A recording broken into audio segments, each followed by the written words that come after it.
maudit, nos voix pour pousser les murs.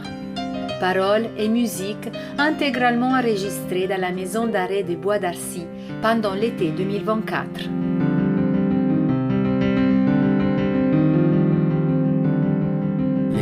Les personnes y croient que c'est le fait d'être enfermé qui est dur. Pour ma part, non. C'est le fait que tu enfermes d'autres personnes avec toi. Malgré qu'ils sont dehors, quand ils marchent, ils pensent à toi, qu'est-ce que tu fais, qu'est-ce que tu sais, qu'est-ce que tu sais. Je suis incarcéré avec ma femme, je suis incarcéré avec mes enfants, je suis incarcéré avec ma mère, je suis incarcéré avec mes frères et sœurs, je suis incarcéré avec mes amis. Mais chacun avec un périmètre. Moi, mon périmètre, c'est 6 mètres carrés. Et leur périmètre, c'est ça. Et ils sont incarcérés à cause de moi parce qu'ils pensent tous les soirs à moi.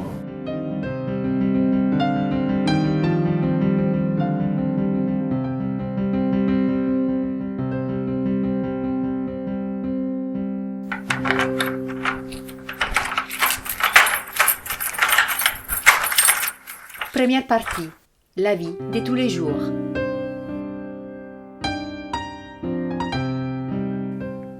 Mon quotidien.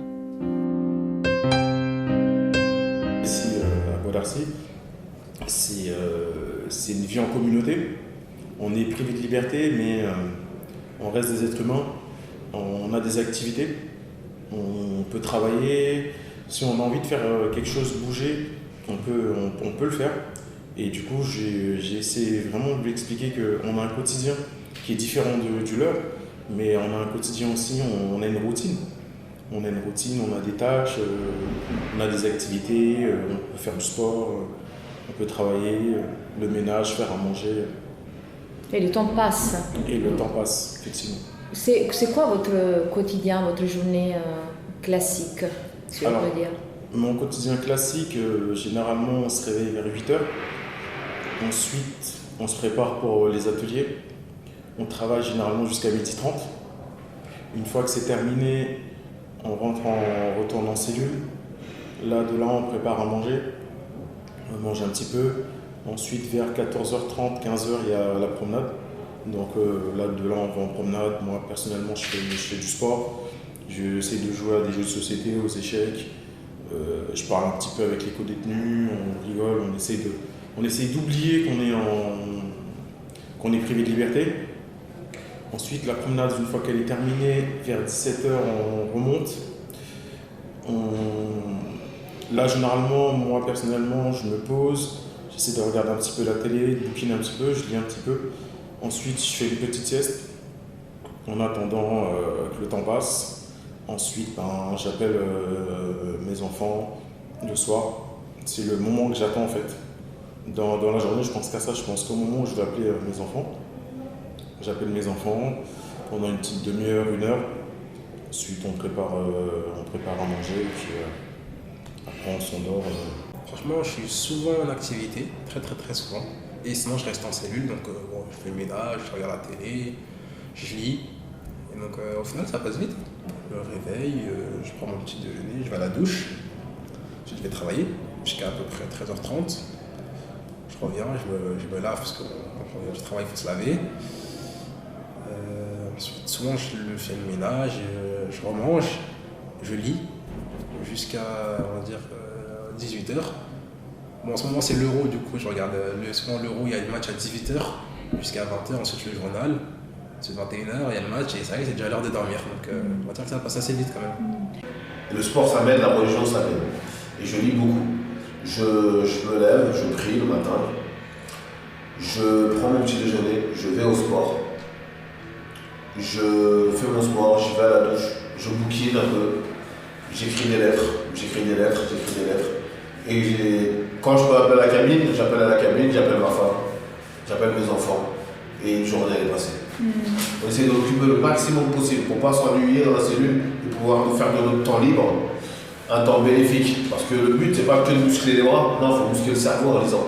Moi, je suis quelqu'un de sportif et dans le monde du sport, on a tous l'échange sportif.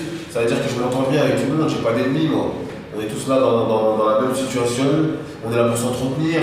Aujourd'hui, lui, il me raconte ses problèmes, je le soutiens un petit peu. Demain, il se peut que ce soit moi qui soit mal. Et je lui raconte les miens et qu'on se soutient comme ça, quoi. Quand il y en a qui est pas là, les autres, il faut qu'ils soient là pour lui. Oui, Du coup, c'est quelque chose de... C'est les choses de la vie, c'est l'entraide carcérale. Mon quotidien, quand je me lève, moi déjà, il faut savoir une chose, c'est que je fais la prière. Je suis musulman. Donc ce que je fais, moi je me réveille très très tôt, vers 3h du matin, et je fais la prière. C'est-à-dire la prière, on prie Dieu, on prie pour des bonnes choses, et on médite. C'est énormément de méditation. Du coup, après, à 4h du matin, je fais un peu d'écriture, j'écris, j'essaye d'écrire un petit peu, de lire. Ensuite, je me rendors, et à 7h, je vais en douche. Quand je reviens de la douche, je fais mon ménage. J'essaye de méditer un petit peu en attendant la promenade. Et juste avant ça, j'ai oublié, je fais mes abdos et mon gainage, ce qui est le petit sport quotidien de la matinée. Et ensuite, on va en promenade, et en promenade, je fais mon sport. Je rentre, je mange, et la plupart du temps, l'après-midi, j'ai les parloirs. Et c'est à ce moment-là que je la vois, le lundi, mercredi, vendredi. Et ensuite, après le parloir, je rentre en cellule, je fais une gamelle, de la nourriture. Et je continue mes prières, etc. Et je me prépare à dormir vers 21h, avant 22h30, je suis au lit. Parce que je me réveille à 3h, 4h du matin. Donc voilà, j'ai planifié mon emploi du temps comme ça.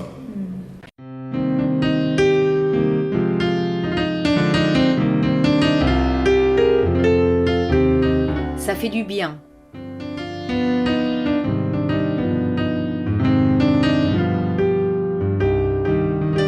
J'ai pu participer à 2 activités qui m'ont été réellement bénéfiques pour moi et pour la personne avec qui je partage ma vie. Ma femme, j'ai fait de la poterie. Du coup, avec, je ne sais plus comment on appelle ça, c'est quelque chose qu'on modèle là, c'est comme de la terre cuite. Je ne sais plus comment on appelle. J'ai modelé un genre de verre, un genre de vase, et ensuite on l'a fait sécher, et ensuite on l'a peint. J'ai fait de la peinture dessus, et au final ça a fait un genre de petit bol, petit vase, et du coup je l'ai offert à ma femme au parloir, et elle était surprise que je fasse cette activité en prison. Du coup elle l'a mis à la maison, dans notre appartement. Et j'ai fait une autre activité aussi, c'est une activité broderie, toujours au service SNPR, avec un t-shirt blanc, unique, sans motif. Et j'ai dessiné 2 cœurs, un cœur pour moi, un cœur pour ma femme, et c'est au niveau de la poitrine. Et c'est un gros cœur, et à l'intérieur du gros cœur, un petit cœur. Et j'avais jamais fait de broderie de ma vie. Donc la première fois que je fais de la broderie, c'est en prison. Et en fait, c'est des activités qui sont bien pour montrer aux gens qui nous soutiennent ce qu'on fait. Et moi, pour ma part, comme je vous ai si bien dit, il n'y a que ma femme qui me soutient. Et voilà. Donc voilà, je lui ai sorti ça la semaine dernière au parloir. Elle était surprise du t-shirt parce qu'il était à sa bonne taille. Et le cœur, il lui allait bien. Elle m'a dit que c'était mignon, que c'était une bonne chose. Donc voilà, donc même si on est en prison, même si on est coupé du monde de l'extérieur, on arrive quand même à être actif en prison en faisant des bonnes activités qui sont humaines et qui sont constructifs aussi pour l'avenir avec les personnes qui nous suivent.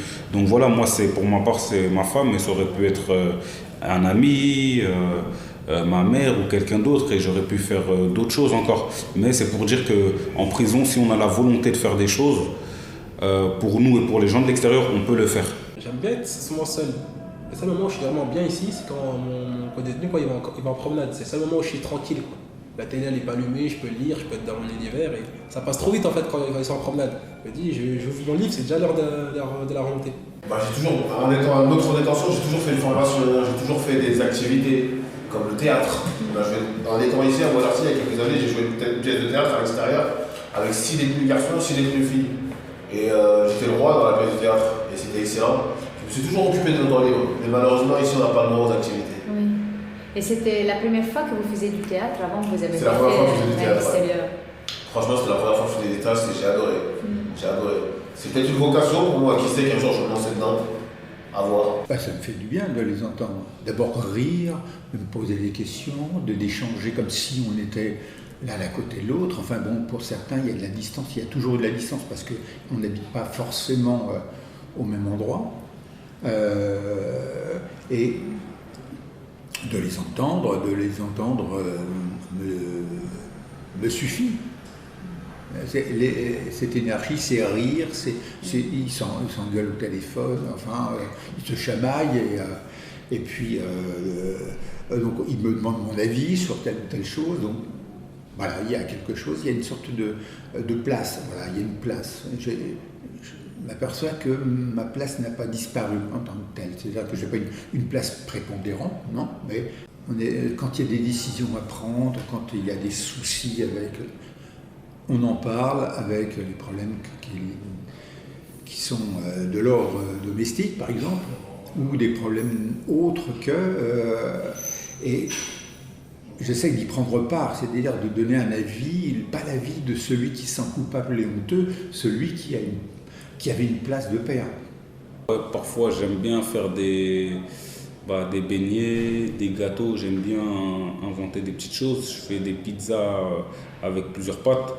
Parfois, je fais avec de la pâte, je prends des chips, j'écrase des chips et je fais les pizzas avec les chips en fait. Et je mets les œufs, etc. Et les chips, ils remplacent la farine. Ça veut dire que je fais ça.